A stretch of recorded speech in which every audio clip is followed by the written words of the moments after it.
Biruin mo, betrayal of public trust na rin yan considered dahil niloko mo ang tao. So sir, magandang hapon, magandang araw sa iyo. No? Meron lang akong katanungan tungkol dito sa inilabas ng Korte Suprema tungkol sa petisyon ni Sir Alvarez. No? Yan. AC directs President and Acting Executive Secretary to comment on Alvarez petition the medical test. Yan. The Supreme Court and Bank has directed President Ferdinand R. Marcos Jr. and Acting Executive Secretary G. Rico to comment on the petition for writ of mandamus filed by Pantaleon D. Alvarez and others to compel the President to submit himself to physical and mental examination, including a hair follicle drug test. Opinion niyo, sir? Ano po? Ay, napakaganda ng ginawa ni former Secretary Bebot Alvarez. Sir, salute. Kasangga niyo po kami. At salamat sa inyong ginawa na yan. Dahil sa totoo lang po, yan ay matagal ng kahilingan ng mga mamayang Pilipino. Ang malaman namin ang katotohanan na hindi drug user ang Pangulong BBM. At ito ay mapapatunayan lamang sa pamamagitan ng isang competent drug testing. Yung hair follicle test at saka yung isama na natin yung DNA test. Isama na natin kasi may duda na yung Pangulong natin ngayon clone na. Kaya isama na rin natin ang DNA test, ang hair follicle test, drug testing na yan, ma-imbestigahan at ma-testing talaga. Pero ito'y pakiusap ng mga mamayang Pilipino, hindi lang ito petisyon ni former Secretary Alvarez, kundi ito ay isang laban o pag-iintindi na malaman ng mga karapatan ng mga mamayang Pilipino na malaman namin na drugs-free ang ating Pangulo at competent siya na maging Pangulo ng bansang Pilipinas. Kung sakali magkakaroon talaga ng hair follicle test, DNA test, drug testing na yan, sana naman in public, yung nakaharap talaga ang mga mamayang Pilipino at maipakita na yung nagaganap na pagte-testing sa kanyang dugo, sa kanyang buhok, ay dapat malaman in public. Hindi dapat yan, resulta na lang ang makikita namin. No. Hindi po namin tatanggapin yan kung resulta lang ang ipapakita. Dapat merong isang official venue na talagang nandun din ang mga mamayang Pilipino nakamasid sa nagaganap na hair follicle test at drug testing at mental testing at yung tinatawag na DNA test para malaman natin kung yan yan pa ba ang tunay na Pangulo o baka iba na. Nagtatanong lamang po. Tingin sir, tatalay mo kaya sila dito? Kung talagang wala namang tinatago, dapat tumalima. Kasi ba't tayo hindi kahit nga, pa-testing niyo ako ng hair follicle test, basta kayo gagastos, payag ako para patunayan kung ako'y addict, kung ako'y may drug sa katawan, hair follicle test. Payag ako. Dahil alam ko sa sarili ko, magne-negative ako dyan. Lalo ikaw, isa kang Pangulo, hawak mo bansang Pilipinas.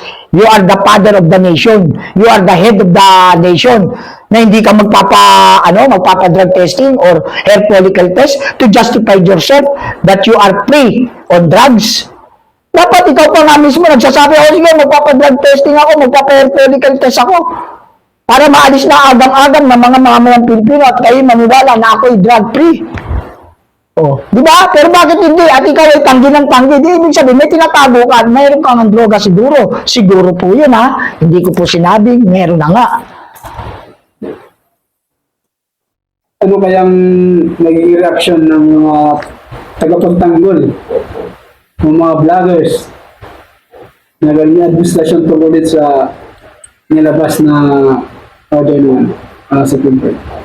order na yung drug testing o yung hair follicle test. Ito yung nilabas ng secret. Dapat, kung sila yung mga tunay na para sa bayan at mamayan, yung mga supporter ng administrasyon o mga Marcos loyalist vlogger o Marcos loyalist, dapat kayo mismo ang kumumbinse sa Pangulong BBM, sige sir, Mr. Pangulo, Mr. President, go ahead. Expose your, the truth because we believe the truth shall set us free. So, be it, Mr. President, patunayan mo you are drugs free and you are competent to handle the country Philippines. Patunayan mo. Dapat sila mismo mga Marcos loyalist vlogger and Marcos loyalist magkumbinsi sa Pangulong BBM to justify na ang Pangulong BBM ay hindi nagdodroga o walang droga sa katawan. At siya ay tunay na BBM o tunay na Bongbong Marcos Jr. dahil sa DNA test na patunayan na siya ay isang legitimate son ng former President Ferdinand Emmanuel Idralin Marcos. Patunayan dapat na si BBM ay talagang hindi nagdodroga. Yun ang magagawa ng mga Marcos loyalist at Marcos vlogger. Ano kung sakali po na hindi tumalima? Di pag hindi tumalima, di considered guilty. Ano po kaya posible niya? Ang mangyayari lang dyan, siyempre, ano magagawa natin kung ayaw talaga. Pero ang magagawa nga natin, dahil I hate the words, walang magagawa. Meron tayong magagawa. Dahil ang ating mga paninindigan at prinsipyo ay para sa katotohanan, para sa bayan at mamayan. Ang magagawa natin dyan, kung hindi talaga magpapadrag testing, magpatuloy tayong manawagan na sana malaman natin ang katotohanan. Dahil hindi pwedeng itinatago nila ang katotohanan dahil napaka mapanganib po na hindi natin alam kung ang ating Pangulo ay isang adik o hindi adik.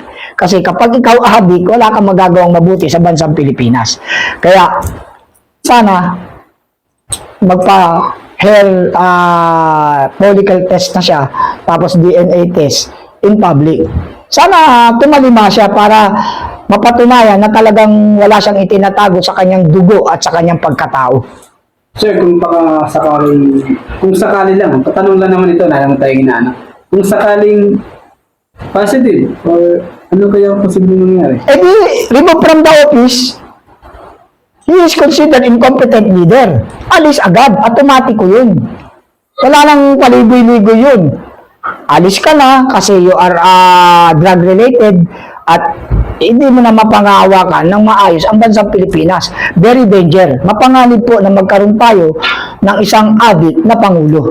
Nakakahiya sa ibang bansa at nakakahiya sa ating lahi at hindi dapat talaga magkaroon tayo ng isang adik na Pangulo. Kaya kung sakali man magpositibo, it's better to step down. Anong posibleng mangyari sa kanya? Pag bumaba na siya, anong posibleng mangyari sa kanya, sir? Siyempre, andyan yung makukulong siya, natural. Biruin mo, betrayal of public trust na rin yan considered dahil niloko mo ang tao. Isa ka palang ganun.